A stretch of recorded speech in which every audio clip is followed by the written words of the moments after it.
Whenever you say Enrique, Rosa, Fabio.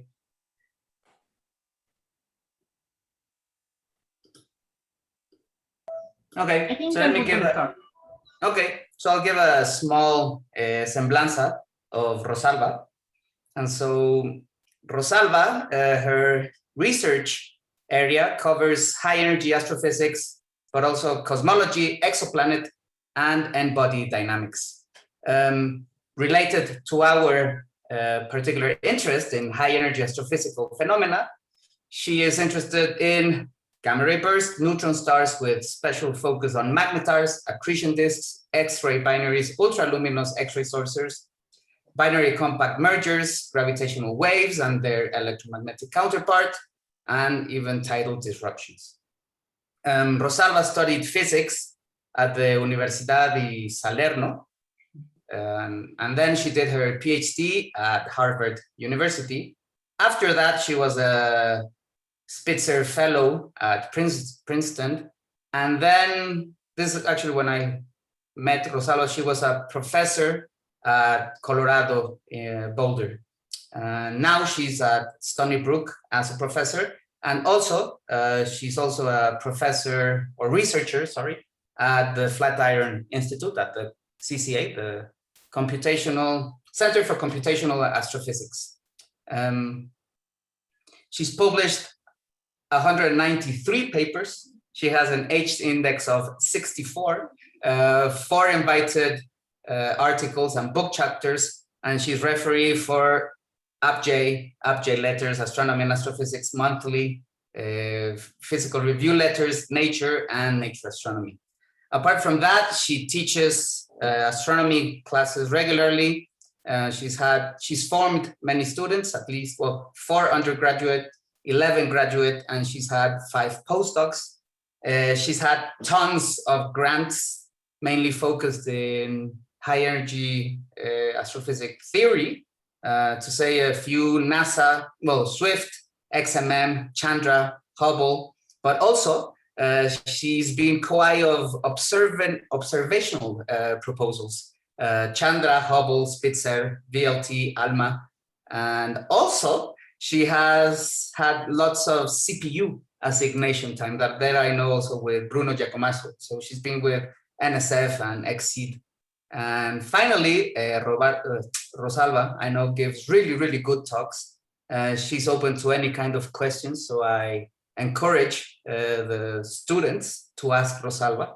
And apart from that, she's a great dancer. She's a wine expert, and even, I didn't know, even a piano teacher. So with that, I give Rosalba the microphone. Thank you very much for the lengthy introduction, and especially for the invitation. So when Diego invited, his invitation was asking about talking about something new, excited that I was working at the time. So I took this literally, Diego, because I was like just starting to the research in an area that I never worked before, that is that of active galactic nuclei. So it's been basically 6 months since I had the first paper in this topic. So it's very new, so I'm still learning. Good. So I literally took you, like, I prepared the talk, like basically brand new for this. But it's an area that's been very exciting, and actually it's been very hot in the last few months with a lot of papers. Not just by me, but a number of other people. It's also what I found particularly interesting is the fact that it covers a lot of different research areas. So it touches onto cosmology and stellar physics, and in fact, as the list of collaborators that you can see here suggest that this is, some are actually, cosmology, Zoltan Hyman, Hiromichi Tagawa. Other stellar people like Adam Germin, Matteo Cantiello. Ian is an N-body person, Numeris, my graduate student at Stony Brook. And then David, that you know very well, is high energy. And Imer is somewhere between high energy and cosmology. So it's part of what makes this field very rich and very interesting. So first of all, since some of you are students and still learning, I am still learning, even though I'm no longer a student in this area. So I'll start with a bit of introduction. We'll be talking about transients in active galactic nuclei, but first of all, what are active galactic nuclei? What's so different about them? What's interesting? So they are sustained cosmic sources powered by the release of gravitational energy via accretion onto supermassive black hole. Supermassive black holes are typically in the range between 10 to the 6th up to 10 to the 10 solar masses. So some are really, really huge. So there are these supermassive black holes surrounded by a geometrically thin accretion disk, and then there is a broad line region, which we will care less about, and then a puffy torus of neutral gas and dust. Also, we've seen routinely that many of them power jets, which is a common phenomenon associated with accretion disks onto black holes, actually, both on small scales and on large scales. Lifetime of this AGN, so the active phase, is somewhere between 10 to 6, 10 to the 8 years. It's basically the time that it takes for the supermassive black hole to accrete all the mass which is in the disk, and then what will be left will be just a quiet supermassive black hole at the center of galaxies, like the ones that we see in our local universe. In terms of abundance, they're actually quite abundant. They vary, their abundance varies with redshift, but they're redshift 1, 2, and higher. On average, they're somewhere between 1 and at the center between 1 and 10% galaxies. So they are non-negligible fraction of galaxies in the universe. Okay, so continuing on again, general background on a disk. So a little bit more now on the properties of AGN disks, because the disks are the elements that we'll be interested in this talk. So densities are somewhere between 10 to the 10 to the 20 gram per centimeters. And just to put this in context, because this number may or may not tell you much, the density in the interstellar medium of typical galaxy are somewhere between 10 to the minus 24, 10 to the minus 25 in the same scale. So even the outermost region of these disks, when they're, where they're the least dense, they are several order of magnitudes larger than the densities in the ISM. And then they can be to like over a decade, like over 10, 14 order of magnitude larger. So they're much, much, much denser. And this again will come back later. Typical temperature on the order 10 to the between 100 and 10 to the 5 Kelvin, depending on the mass of the disk and the region within the disk, with the inner region being hotter than the outer parts. And they can be quite large, quite extended, so up to 100 parsec from the supermassive center supermassive black hole. And again, these are pieces of information we already had before. I have a naive question. No, yeah, go ahead. So what is it? So what's more common, an AGN which is active or an AGN which is dormant? Dormant. So dormant. So by the end of the life of an AGN which is active, the AGN will become so the supermassive black hole. A dormant is a supermassive black hole, basically. In a dormant AGN, you can think of it. Well, let me be more precise. There are AGN can have phases where it can be more or less active. So, but let's just, I guess you're assuming the ones that are not, they're not active at all. So the supermassive black hole doesn't get lost. So all the ones that that were AGN will eventually lead to a dormant black hole at the center of the galaxy. So in the in the local universe, basically, any of the galaxy where a supermassive black hole has been searched has been found.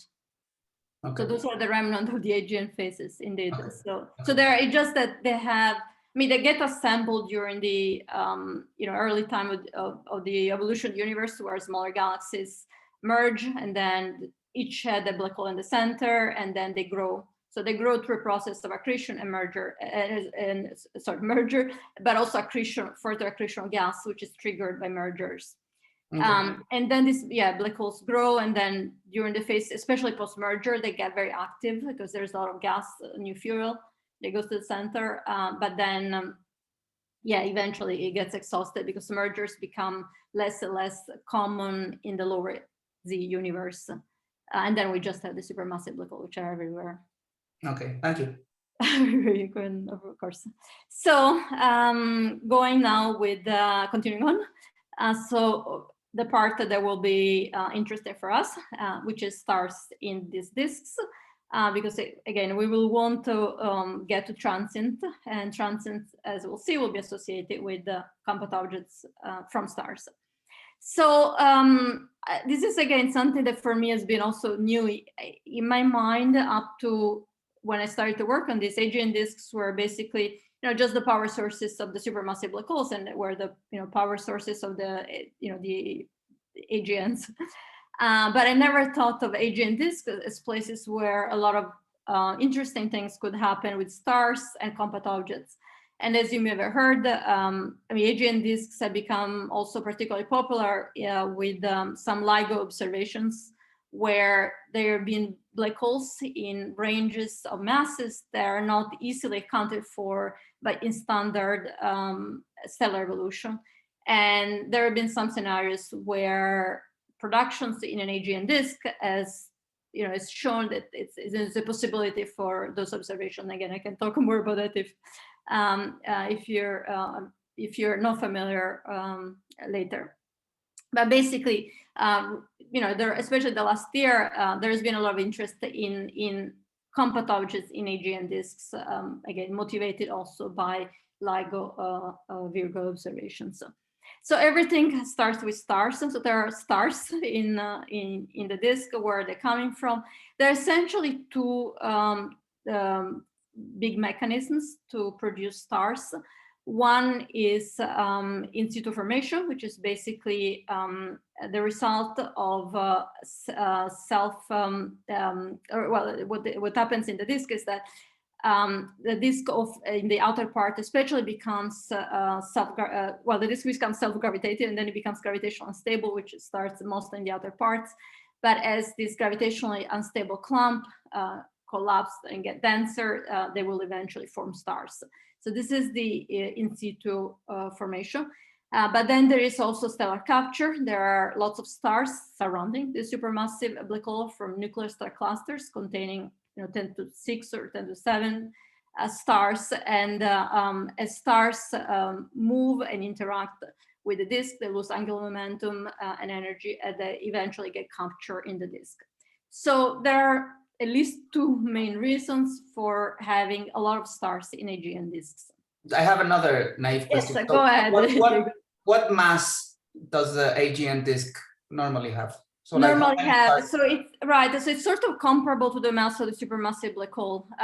So the number, I don't know off the top of my head, but you can, so they it can be calculated quickly, because it's so they will accrete roughly 30 rates for an age of, let's say, 100 million years.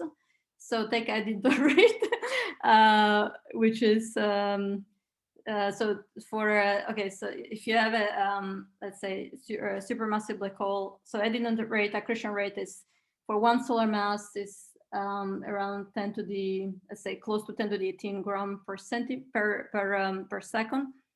10 to the 18, then if you take a 10 to the 7, black hole will be 10 to the 25 gram per second. And then you're created for 10 to the 7 mega years, and you can finish all the unit conversion in there. Okay. But it's roughly, because they are roughly comparable to the mass of the central black hole, because they are self-gravitating. Okay. So and again, I said I'm learning about AGN disks myself. So this as during the last few months, so lots of basic information that I'm still learning as well. So continuing on. Now with that very much AGN disks, AGNs in a nutshell. Let's start by talking what are some of the interesting phenomena that I've interested me and others in the last actually a few months, literally. So first of all, like it's a general big picture. So some of these transients that I will discuss are transients that are not new by themselves, like for example, long and short GRBs.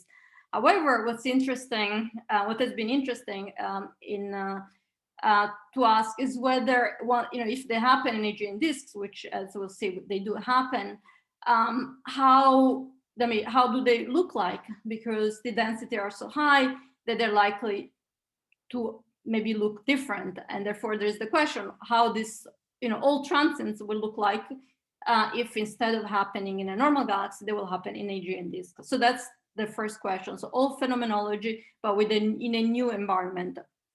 But then there's been an completely new phenomenology, so new types of transients that have been basically possible, like theoretically, thought out to happen specifically in the environment of AGN disks, which are extremely dense. So the very high densities basically lead to a variety of phenomena which exist in astrophysics, but they didn't have a proper setup to occur. And this is a list of, as you see from the dates here, it's an unusual list of like years. Everything has been basically in the last few months. There's been a lot of activities. So, and I've been involved into some of that, particularly some long and short GRBs. Actually, I have it in the previous, in the next slide here. So long and short gamma burst, TDs by stellar massive black holes, and then accretion-induced collapse of neutron stars.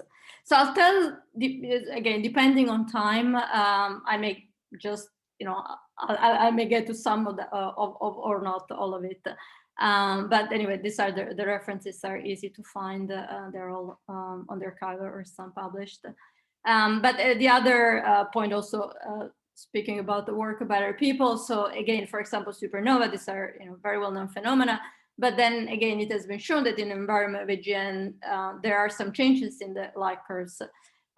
Accretion-induced collapse of white dwarfs, again, is one of the candidates for type 1a supernova, as you know, but in the environment of AGN, is very, it's a phenomenon which happens a lot more. And then there have been a few other, like these hyperaccreting black holes and awful bubbles, which are basically more specifically to the environment of AGNs. So that's, and accretion-induced collapse of neutron stars, which was something that interested me lately, is something where it had been studied before as it's a phenomenon, like a theoretical phenomena. However, there was really lacking an environment where this can happen routinely. So it was more of a, it was a very nice GR problem to study numerically, but it was not, there was no environment where it would, this phenomenon would happen with, relatively high frequency. And AGN disk, as we'll see, if I get there, will constitute one of such environments. Okay, so as we start, so these are all different type of transients, and they're all associated with compact objects. So before getting to compact objects, we have to go from where it all starts, and it is stars. So something that already, it's interesting in AGN, so it's not only that compact objects themselves are subject to different type of evolution, and therefore different transient phenomena, but also stars themselves evolve in a different way in AGN disk. So that's already the very first one interesting point. So let's see how do they differ. And here again, it will be just in a nutshell, work done with some postdoc and researcher at the Flatiron Institute at the CCA. They had already started, they had already two papers on just like star evolution without rotation. And then when I came in to join their collaboration, as I was particularly interested in the amount of rotation that these stars would have as they die, with in mind a long gamma burst. So we joined forces and looked in particular at that aspect. So this is illustrated the basic idea, what happens. So when a star is in an AGN, it does evolve in a way that's affected by the AGN disk. So let's see what is the basic physics. So in AGN disks, particles are moving capillary, so there are thin disks, and so roughly capillary velocities, which means that the velocity in the disk goes as r to the minus 3/2, so particles closer to the supermassive black hole, which is in this direction, will move faster than outer ones. This is in the frame of the supermassive black hole. However, so this type of differential motion of the gas from the point of view of the star, which here in this example is moving in this rotation in this direction, will result as suffering a torque. So that we'll have gas moving in this direction here, and up here it's coming opposite. So we'll see coming in this direction, also on the other side. So basically, the bottom line is that a star is subject to a torque. But how the torque is transferred is because there is the first important element is that stars end up accreting a considerable amount of mass during their lifetime. And this is again something that's not typical for normal stars in typical environment like galactic environment. You know, if a star is a companion, it's affected in its evolution by accretion of mass from the companion. But otherwise, a star in isolation, it is literally in isolation. So it's just expelling mass, but there is no contribution from the environment. This is very different in AGN disk. Stars, you know, are massive objects and accrete a considerable amount of mass, like much larger than their mass. So they can grow to be much, you know, hundreds of solar masses. Starting from normal masses, so they can grow a lot. And not only, so they accrete mass, but they accrete also angular momentum in the process. So they accrete mass and they tend to speed up because of this accretion. So as a star evolves, so normal star will basically end up losing angular momentum due to winds. That's typical in stars. But a star in an AGN disk will lose angular momentum to winds, that stays, but will also gain angular momentum due to accretion from the AGN disk. So the evolution is much more interesting, and this has been studied with a well-known code that you're probably familiar with or at least heard of. It's the MESA code for cell evolution. So that's the basically that's the code. They study these stars with this. It's a basically different type of boundary condition that's put in the code. And I'm just going to the highlights for the part that we're concerned here, because these stars have a lot of interesting properties. So one could give a talk just on them. But the part that we're particularly interested in here is what happens to the outer shells of the star, so the outer envelope of the star, so the part outside of the core, which becomes a black hole. So what happens when the star is about to collapse? And this is shown in the this figure here that I'm pointing to. So these are some of the outer layers, and this is the specific angular momentum of those burning layers just in the supernova, as compared with the specific angular momentum at the last stable orbit of a black hole, which is either a Schwarzschild or a Kerr black hole. So what does this figure mean? It means that basically, other than like tiny bit here, basically all the outer envelope of the star has enough angular momentum that when the core collapses and becomes a black hole, it will circularize onto a disk because it has enough specific angular momentum to form a disk. So this is the key of these lines to be above these two lines here, because these are the minimum. It's the minimum specific angular momentum that a particle of gas has to have in order to be able to stay in a stable orbit around the black hole. And again, here it's different spins, but same meaning. So the fact that these lines are above it means that the envelope of the star has enough angular momentum to form a disk when the core collapses into a black hole. It's a key element For those of you that, well, I know Diego, but several of others working on gamma burst, it's a key element in forming long gamma bursting. Long gamma burst, there is a long history of trying to make long gamma burst from normal stars, because stars lose angular momentum, and so it's always been a problem. But it's not a problem in AGN disk. As a matter of fact, stars in AGN disk routinely make a long gamma burst. So in the environment, in the normal galactic environment, we know from observations that something percent of stars that go off as a supernova, and they also produce a long gamma burst. In AGN disks, basically, practically all the stars that go off as supernova, they will also form a long gamma burst. So it's already a first. So, yes, Diego. No, this is not Diego. Oh, this is Enrique. Sorry. Yeah, no, sorry. Yeah, go ahead. So I have a couple of questions, if you don't mind. Yeah, one of them is if you're producing these very massive stars, you're going to have some kind of feedback, and that's going to try to deplete the disk. So how does that compete? Yeah, and, what's the metallicity of the disk? So that would be important for that. And the third, sorry, yes. No, it's And the third question is, so if this is the case, so if this is where you're producing all these stars,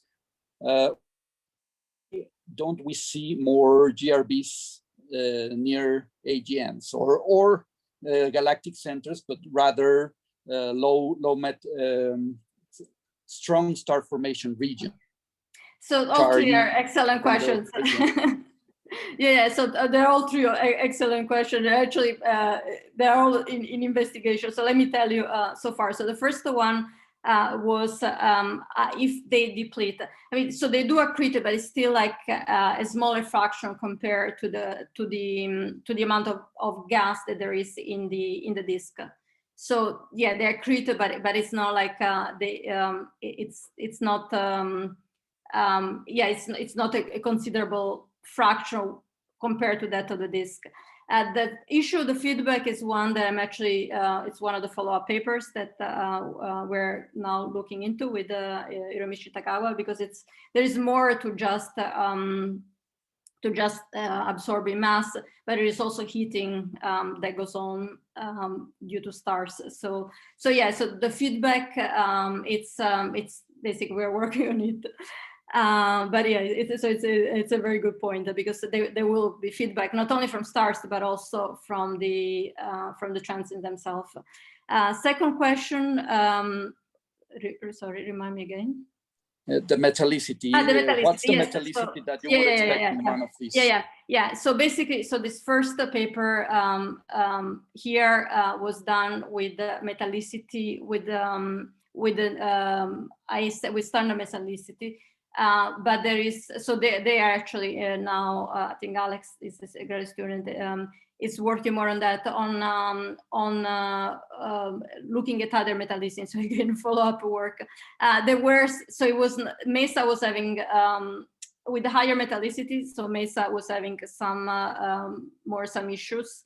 So it basically, so right now we consider it as solar metallicities, but metallicity will have an effect, in fact, on the evolution of the stars. And again, so this is something that they're doing already. So there will be hopefully an answer soon. And the third, which is also your other point on the number. So the rates.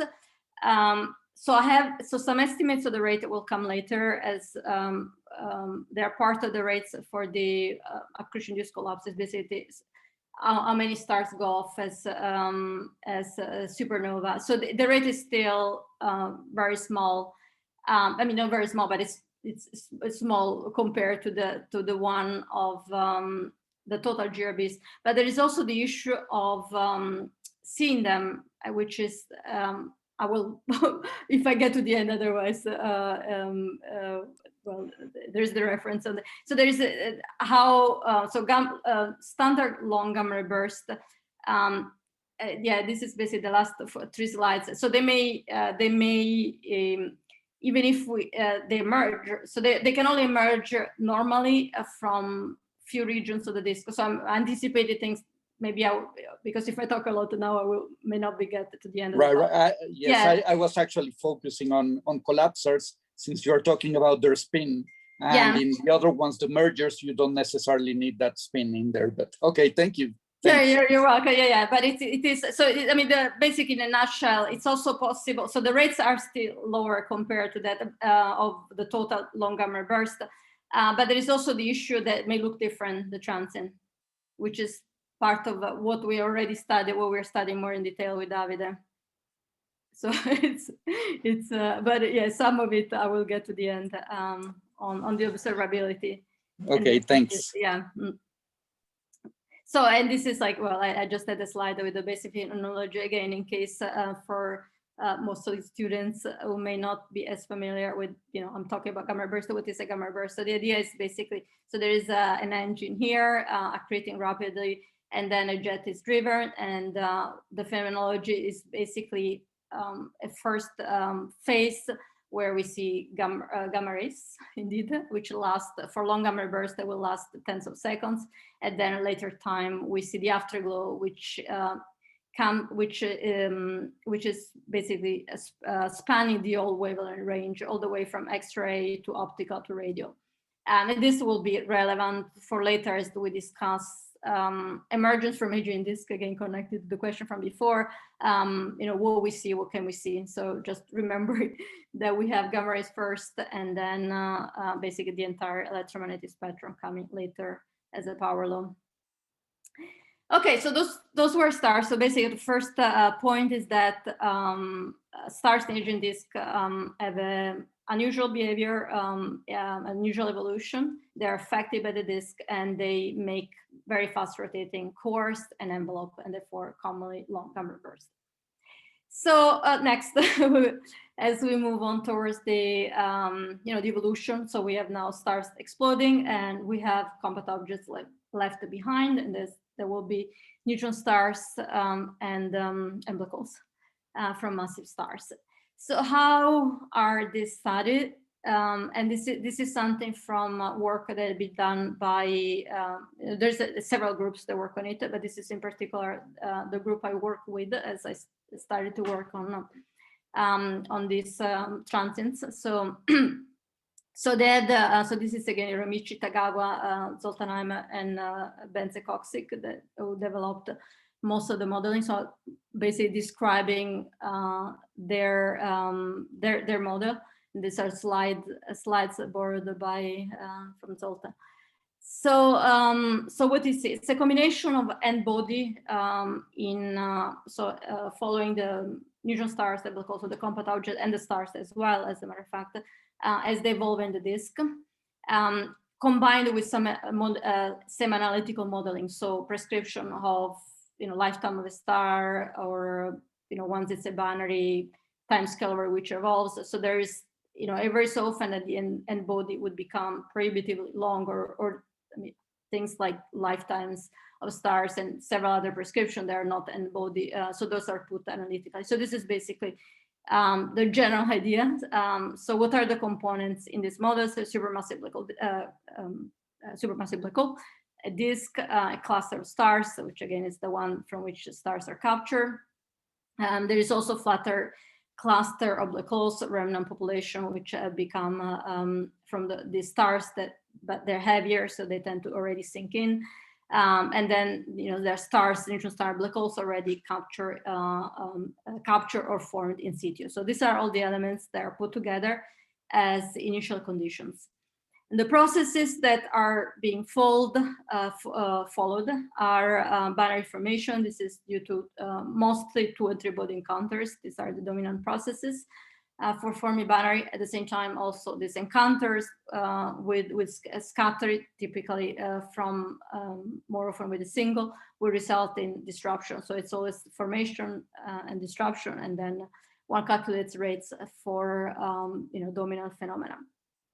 And then there is the binary evolution, which is affected by gas torques. And again, there are prescriptions that are being used for that.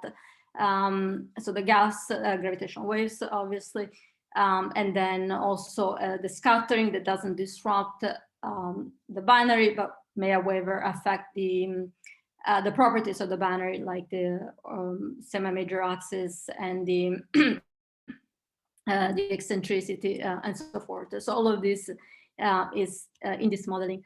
And migration as well. Compact objects start, often more in the outer parts with stars, but then they migrate in. And there are different types of torques. Actually, there are two main torques, different, but there are two. They go by type 1 and type 2. Again, without going into too much details, but depending on the relative amount of mass, a binary may open a gap, and then if so, torque is of a certain type. If it doesn't open, that's called type 1.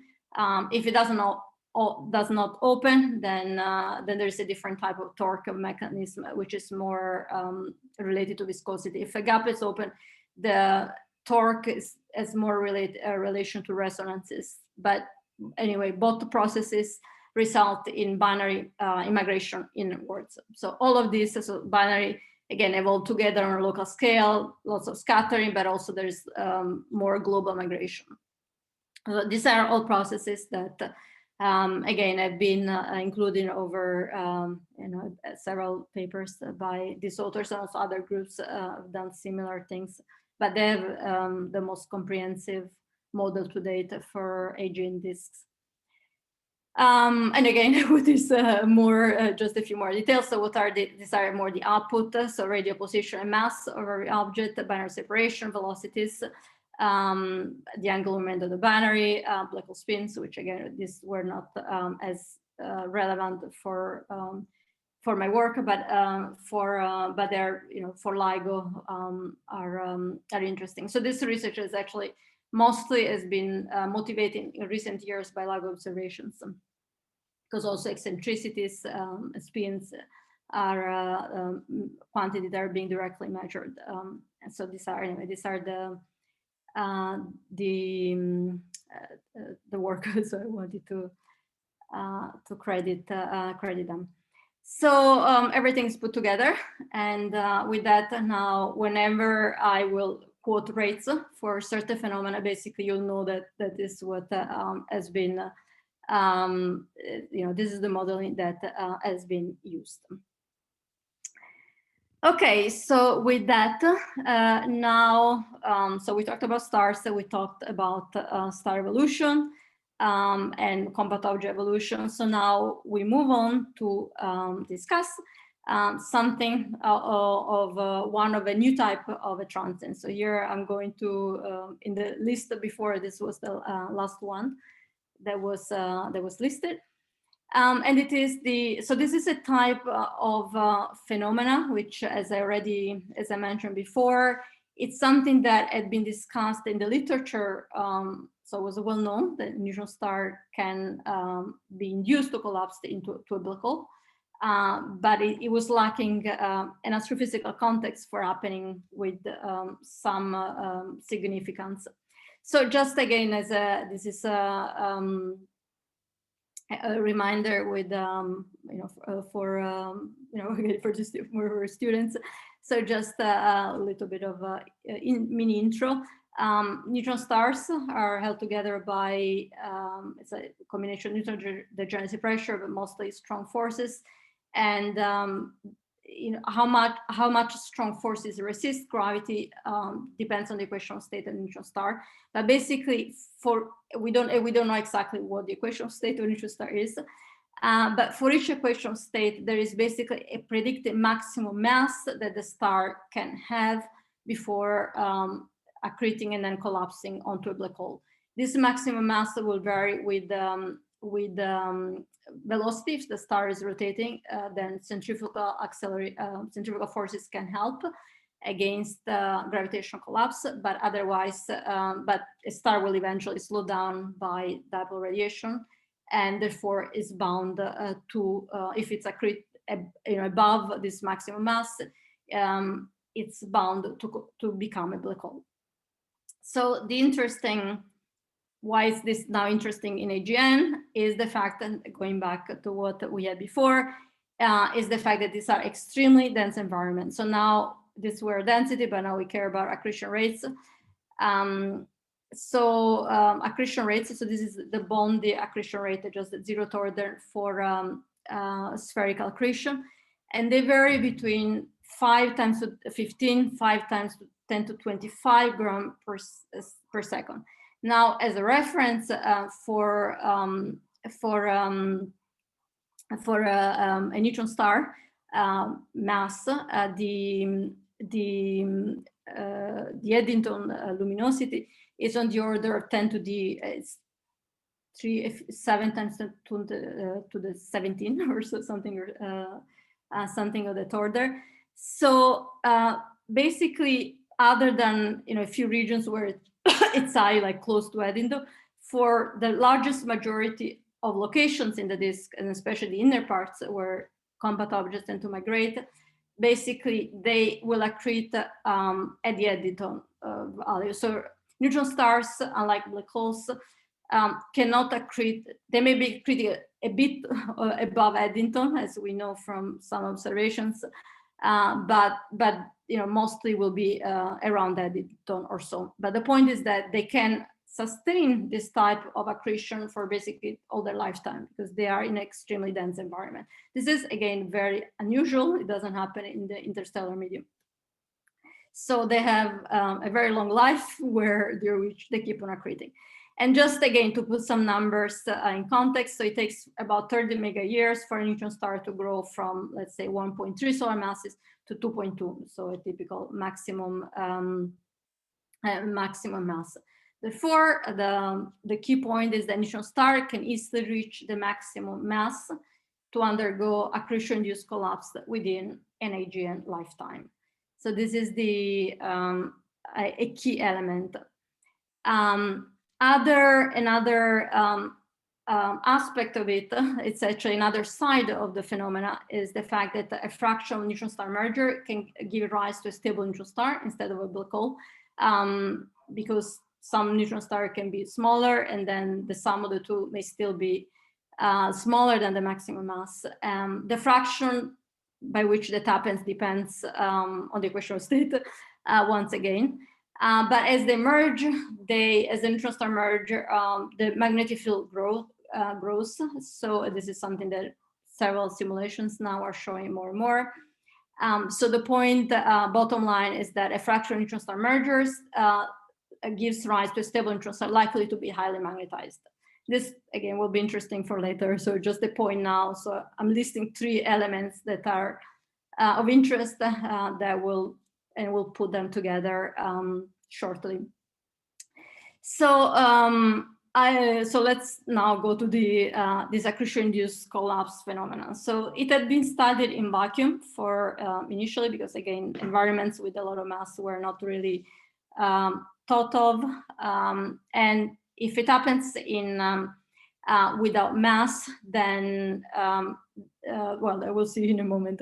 Then there's, and if it happens without mass, and if star is not magnetized, then it's basically one won't see much of it. However, in the environment of AGNs, the neutron star is likely to have, because of this very high accretion rates, and also material comes with angular momentum, it's very likely to have some substantial amount of mass surrounding it at the time of the collapse. This is a simulation that we've done with Bruno Giacomazzo. At the time, it was a postdoc in Boulder. Was more of a at the time it was more of a numeric, like a physics problem. So what happens when a collapse instead of in vacuum happens under the presence of mass? What we found was that it triggers a phase of very rapid accretion onto the black hole. It's basically coming from the space-time dynamics, and unlike this is a comparison case with the no matter, when basically there is basically no accretion. On the other hand, if you look here, it's small, but hopefully you can see it. So accretion rates are on the order, so this is 10 to the -2 solar mass per second, which is an accretion rate as typical of short GRBs. So basically, this accretion-induced collapse on neutron star will behave practically in a very similar fashion to a short GRB, because one has an accretion rate as in the order of magnitude for short GRB, happening on a very short time scale of fraction of a second time scale. So so we have a new phenomena. At least this again had been studied theoretically. So the other aspect that had been studied theoretically is what happens when a star collapses, and it's a neutron star collapses, and it's highly magnetized. In this case, independently whether there is or not mass surrounding the neutron star, the magnetosphere of the neutron star reconnects as the neutron star collapses, and this is because the black hole that's formed cannot have magnetic field due to the Noether theorem. So basically, the magnetosphere has to detach, and during the process of reconnection, electromagnetic energy is released. So this radiation, it's emitted as most likely as a radio pulse, and in fact it was suggested as one of the models for this fast radio burst, which, as you know, have been a new type of transient, independently of AGN disks. So now we have a phenomenon which is basically a way to produce electromagnetic transient in multiple ways. So either through the collapse of magnetized stars, a magnetized star, and or with a star which has a certain amount of mass around it at the time of the collapse. And this is, as we'll show later, it's something that in AGN disk can happen with a high frequency.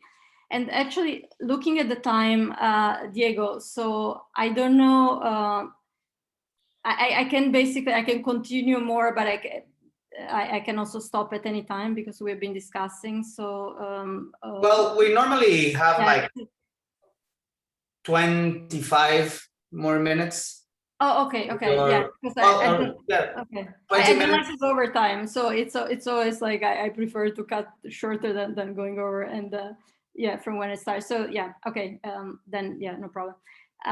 So basically, so now with this phenomenon that we know of, so let's put it into the in an AGN context, and there is basically so there's two possibilities that we discussed.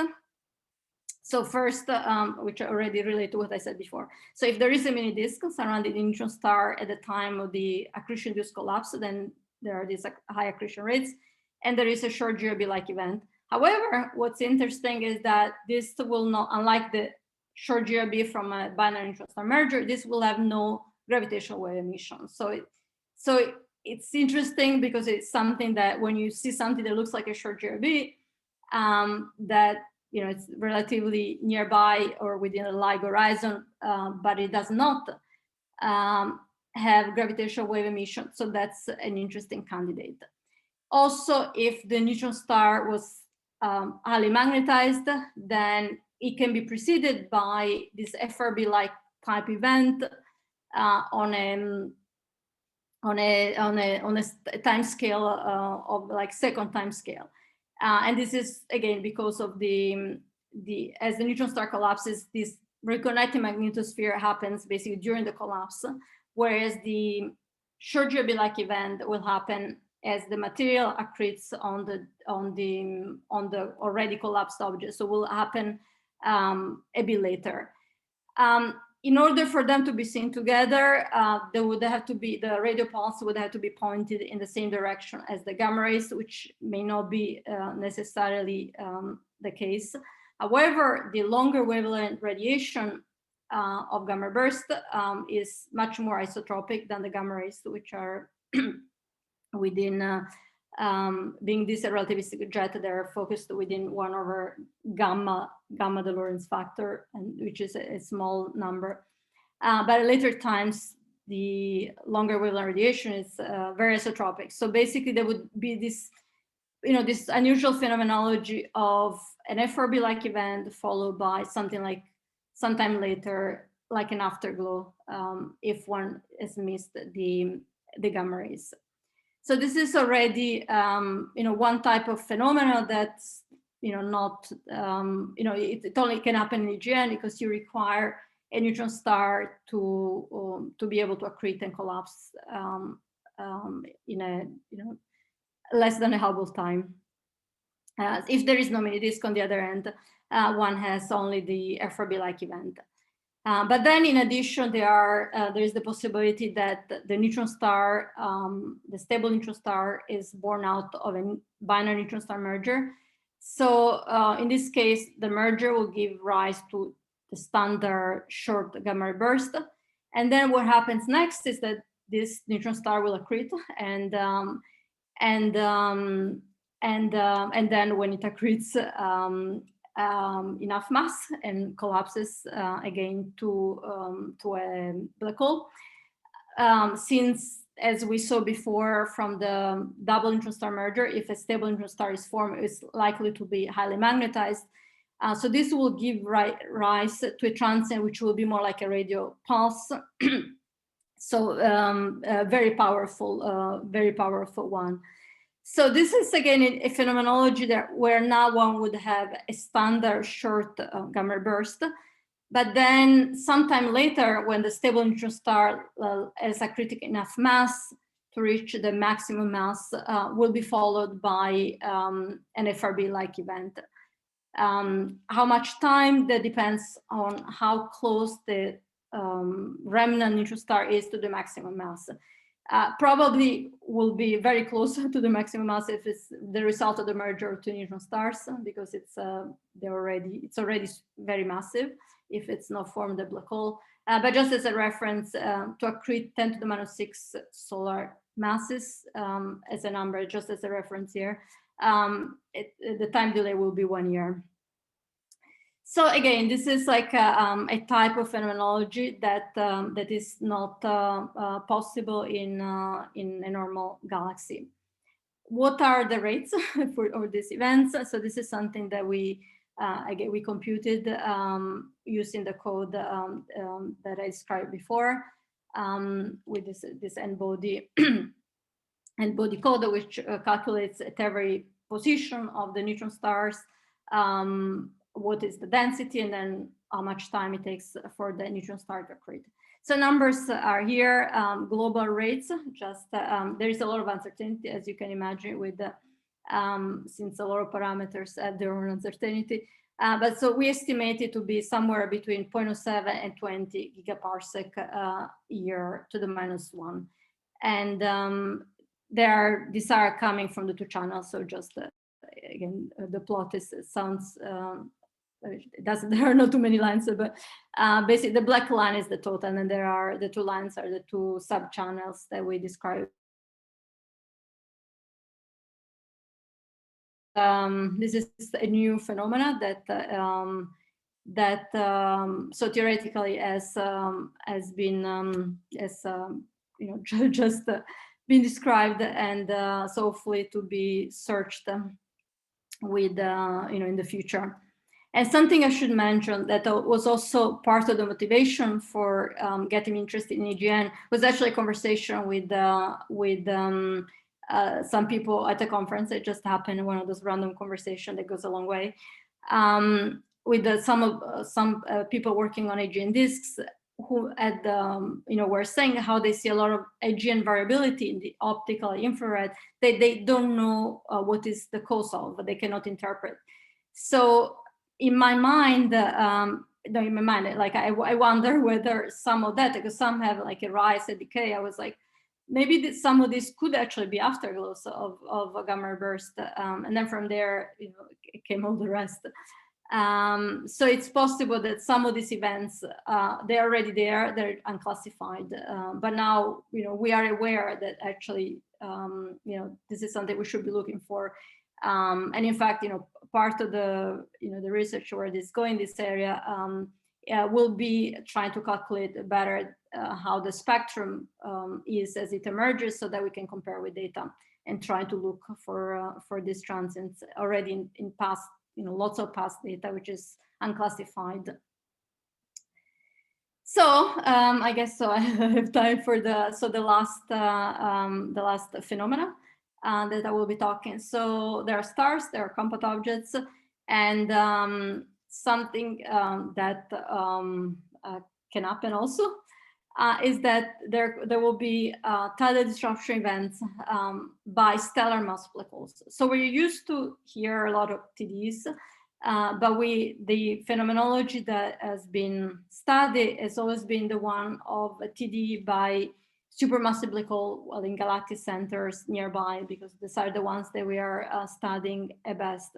However, in the disks of giants, as we see, we've been talking about, there are a lot of stars and a lot of black holes, and therefore, during this process of interactions, there will be a lot of cases. There will be situations where stars pass close to enough to a black hole to be tidal disrupted.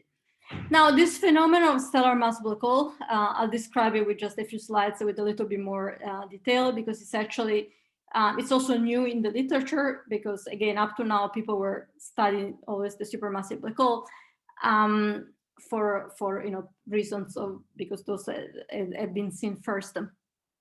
But the phenomenon of stellar mass black hole is not exactly a scaling, as I will show now, but because there are some important differences in the phenomenon. So first of all, if one has, so the tidal radius here is the radius within which if a star enters, it will be tidal disrupted by the black hole.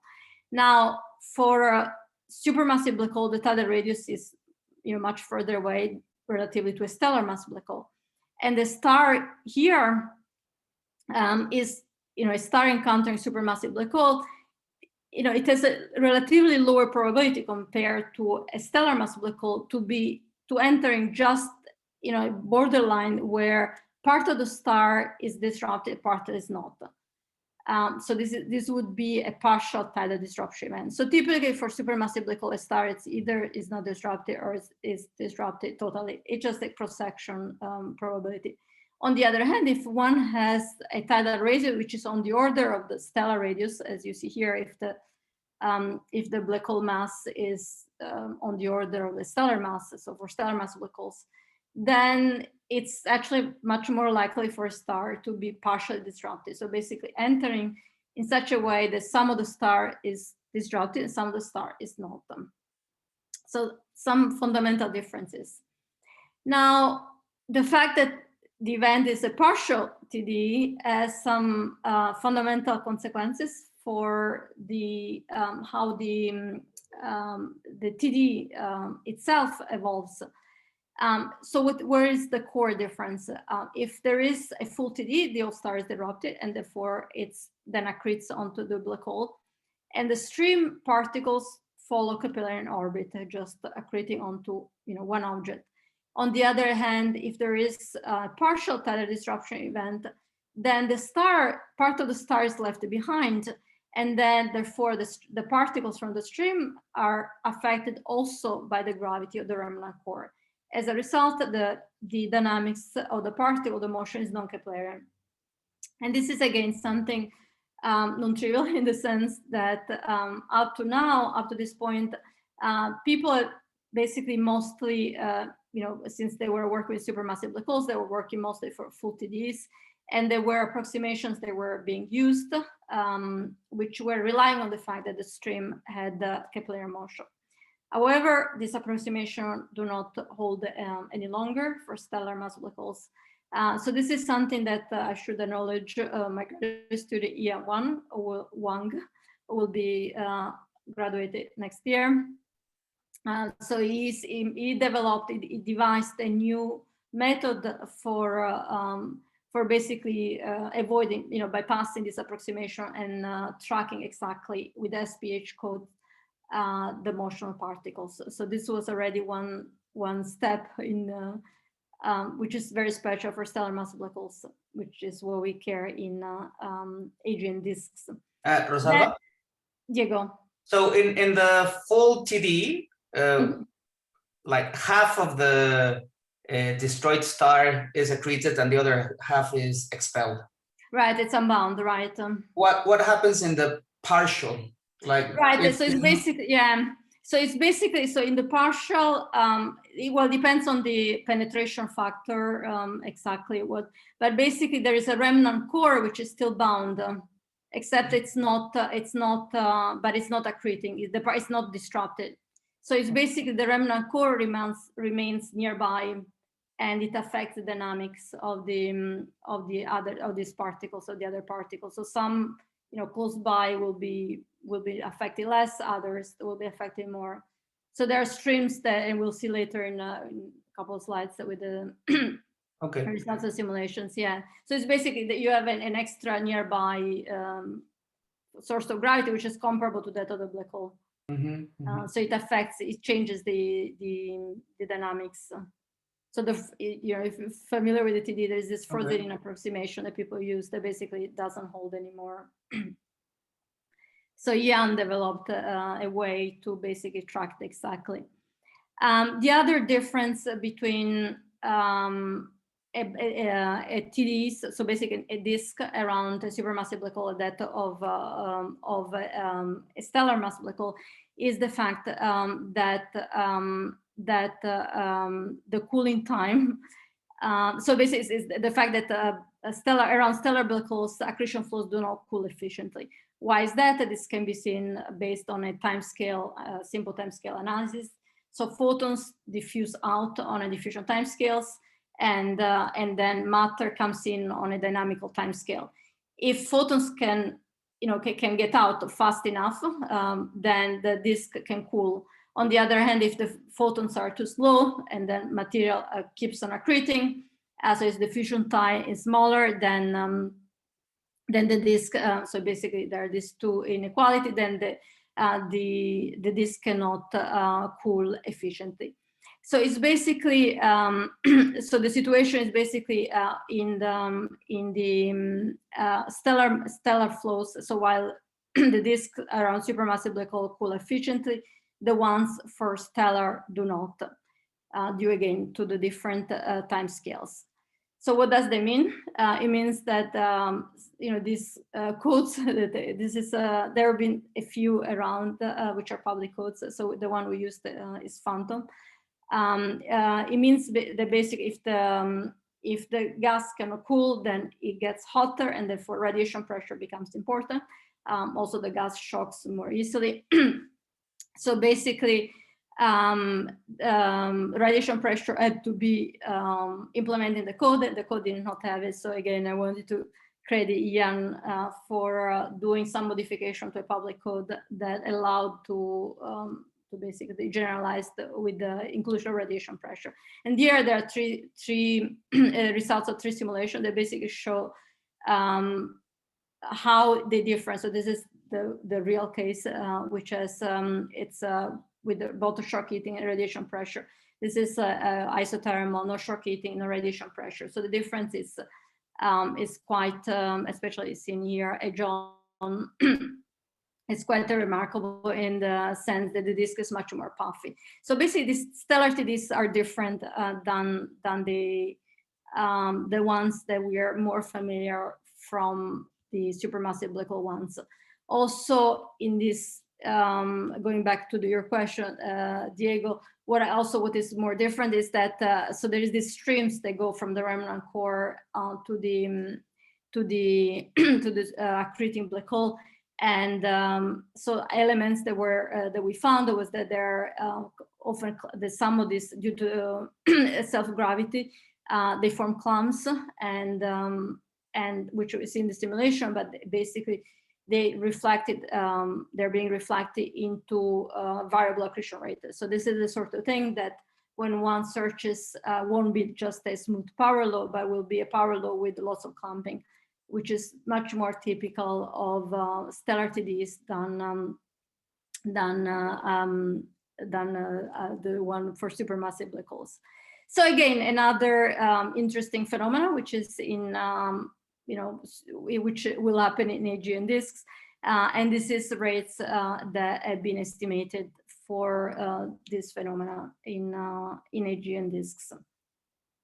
as in context. And then the very last part. So if I still have 5 minutes. Yeah, go ahead.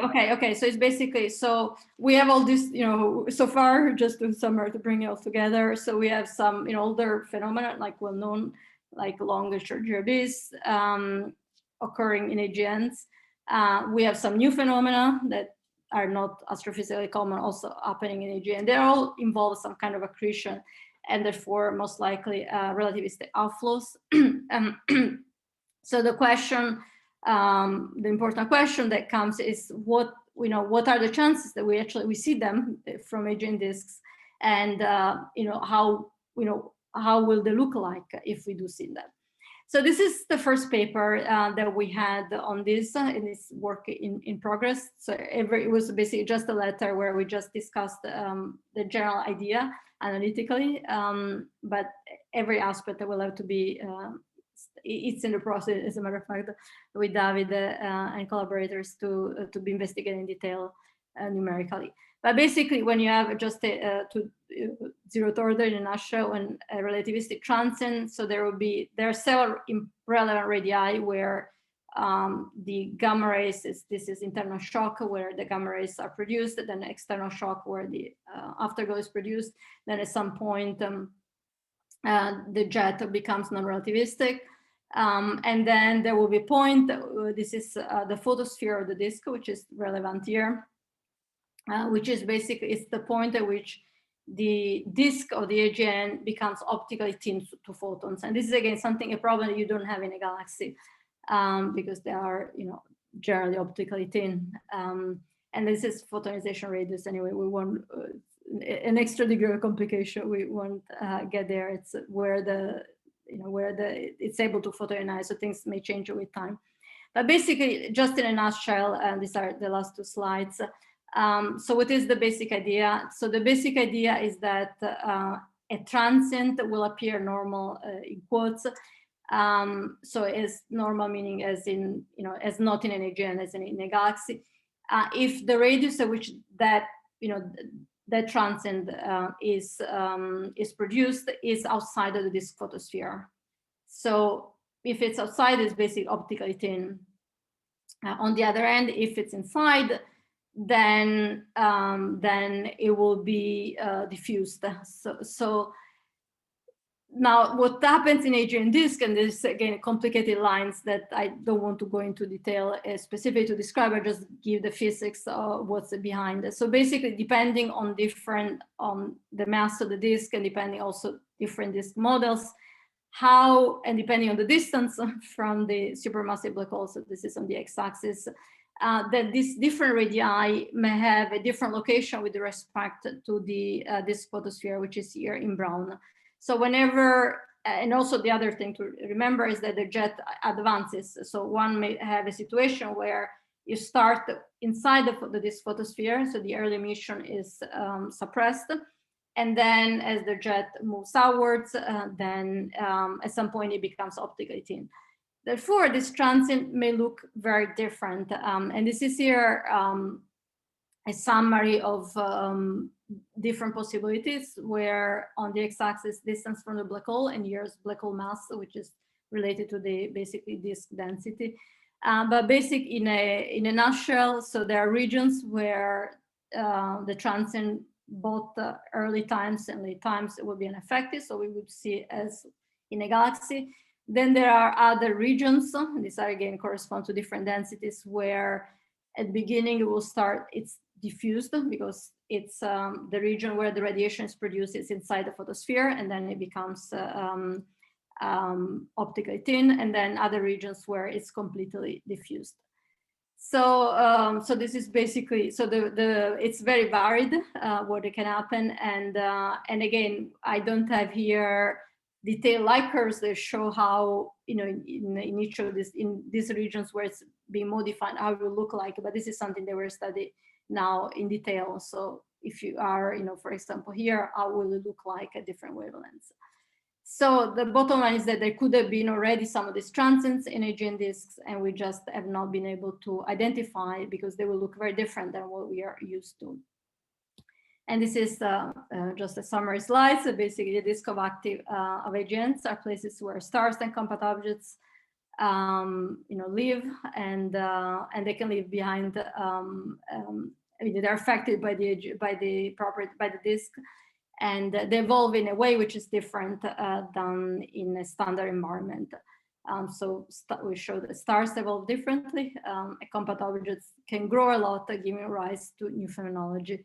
But also then the disk itself affects how the radiation will appear from the transient and potentially giving rise to new types of transient that maybe we already see in some of this AGN variability, which there's plenty, but it's not been identified so far. And this is all. Sorry, I think I may have gone a bit over time. Hello? No, thank you very much, Okay. Rosario. No, I think that you are at time, then don't worry. We have a question here in the. May I end the show so I see or not? Can I do the end of the share screen? Sorry, or not? Or maybe I'll keep it while. Okay. Yes, please. Yeah. Antonio, do you want to open your microphone? Okay, thank you. Thank you, Rosalba, for the nice talk. I have a couple of questions. Yes, in your first slides, when you describe the AGN disk, you put a length of the AGN disk, right? It's like 100 of megaparsec. This is yeah, in this one. This one.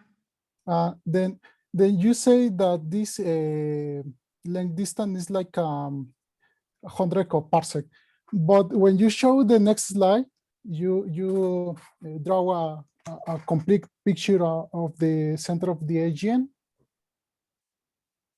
Next,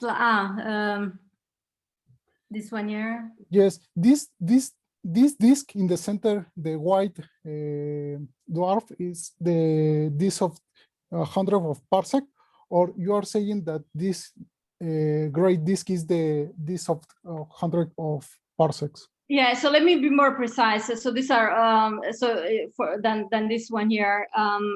So they are so the disk, basically the typical size of the disk, because it varies with the supermassive black hole. So typical, to zeroth order, there is a scaling, and some of the paper here, this one will be the reference on it. But basically, they go up to 10 to the 5, 10 to the 6 Schwarzschild radii.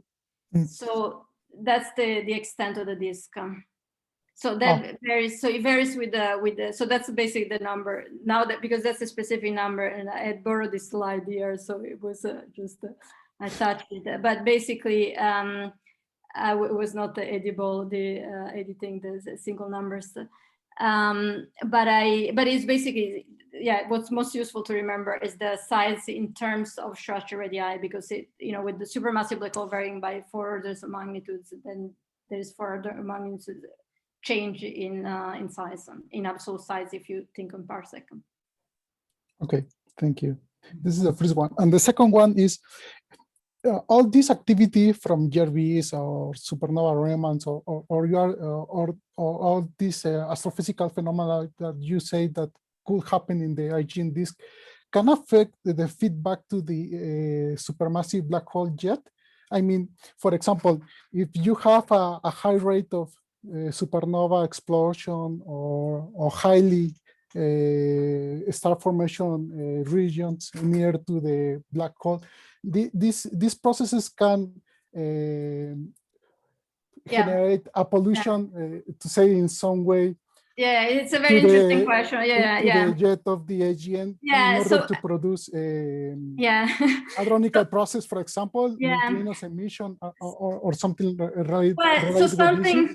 Yeah, so something that we've been thinking, because one of the, now there have been, since the first paper, there have been like so many follow-ups. So one of the follow-ups that I'm actually doing with group Hiromichi, Tagawa, and the group is basically looking at the feedback of stars and compact objects on the disk. So basically one thing that I can say, basically that can happen, and that will, indirectly affect, may indirectly affect the jet, is the fact that the X-rays from accretion and also the winds from the stars can affect, well, especially the X-ray from accretion can affect the temperature of the disk. So basically, it will change the property of the disk.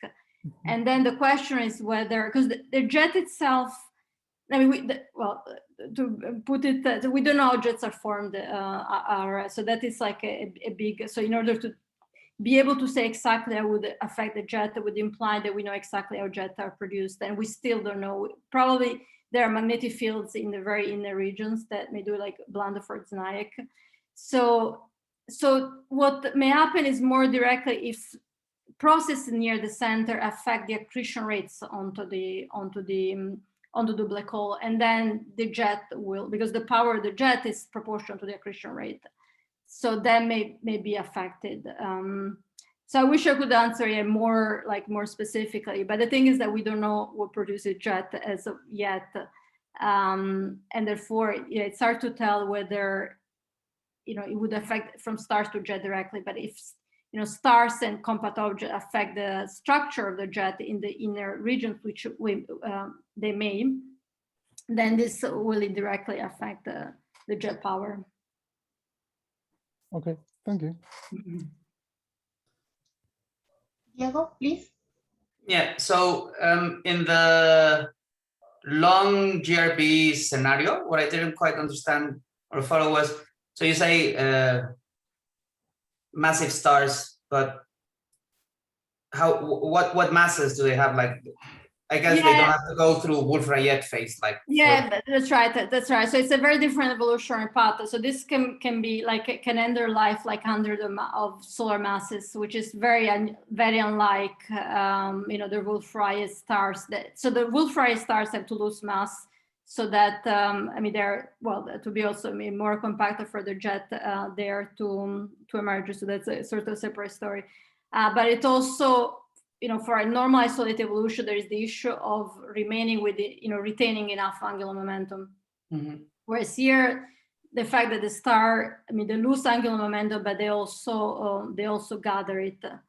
Okay. So the basic difference is in the normal GRB scenario, they have to be really rapidly rotating, and here they don't, because they gain that. Yeah, right. Exactly. Absolutely right. So it's exactly, so in the normal standard scenario GRB, the people have a hard time in making star to keep their rotation. So sometimes, a companion has been suggested because they cannot, by accretion from the companion, then you keep angular momentum, but the inner torques seem to slow down stars more than people would like. So it's always been a problem with the automate, whereas these are naturally rotating faster because of the accretion. And then my other question is, so suppose that you have your short or long GRB produced in the outskirts of the AGN disk, where the opacity isn't that big that the jet is able to go out. So you see the GRB either prompt or afterglow.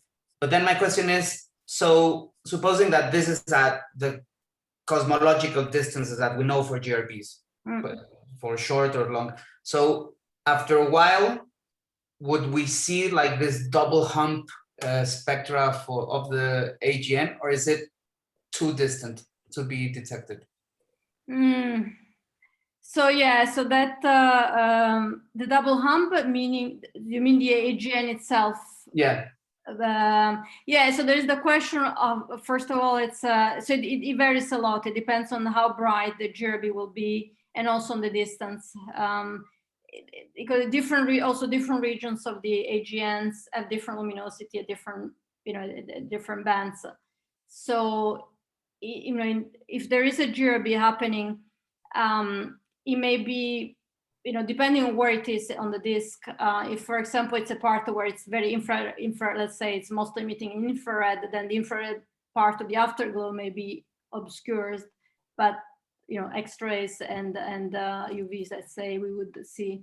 So the phenomenology can be, it's not obvious how it will be, which is why it's sort of, it's one of the follow-up study that we're doing in different parts of the AGN disk, comparing with the luminosity of the AGN at that. yeah, and then which band would emerge Mm. and how it would appear. Okay. Does anyone have another question? Because if not, then I have one last one. No, I don't see more. Then please.